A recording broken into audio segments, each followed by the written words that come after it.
This is the Redux News.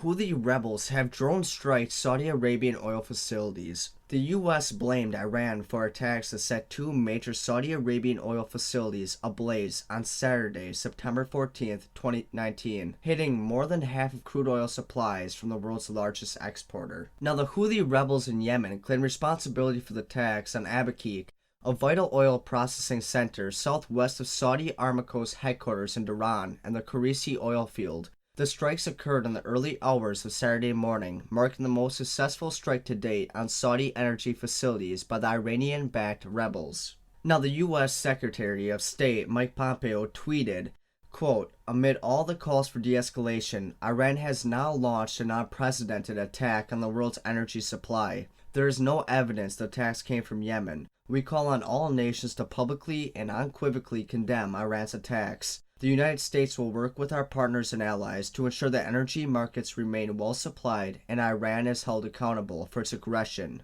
End quote. Now, the pictures and videos posted on social media showed large fires at Khurais, which lies more than 500 kilometers from the Yemen border. Now, the Saudi Energy Minister, Prince Abdulaziz bin Salman, said early estimates show that the attack caused a suspension of crude oil supplies of 5.7 million barrels, or more than 50% of daily production. But he added the part of the loss of supplies to the customers would be offset from inventories. He also said gas production had gone down by 50% as a result of the attack. Now, the prince also added, quote, "This terrorist attack is an extension of most recent attacks that targeted oil and civilian infrastructures and pumping stations, and as well as oil tankers in the Arabian Gulf. These attacks do not only target the kingdom's vital installations, but also international oil supplies and threaten their security." End quote. Now, while Saudi Arabia has said it expects output to be restored in the near future, the size of the loss will still send shockwaves through global energy markets, and the scale of the attacks will raise fears that the kingdom's energy infrastructure is vulnerable to increasing sophisticated attacks by Iran-aligned Houthi rebels.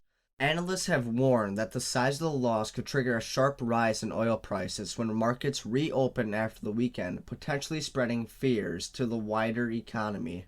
Now, the 4-year war between a Saudi-led coalition and the Houthi rebels in Yemen has been described by the UN as the world's worst man-made humanitarian crisis.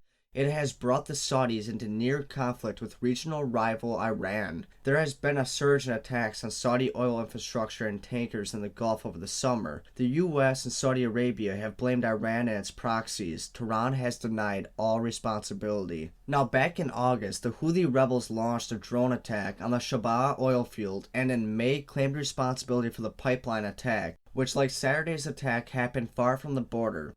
But U.S. officials later said they believed it originated in southern Iraq, where Iranian-aligned militias are active. Now, the Houthi rebels said Saturday's attack involved 10 drones, and a military spokesman said, quote, "We promise the Saudi regime to expand our operations in future and to be more painful as long as its aggression and siege continues." End quote. Let me know what you guys think about this in the comments below. Thank you for watching.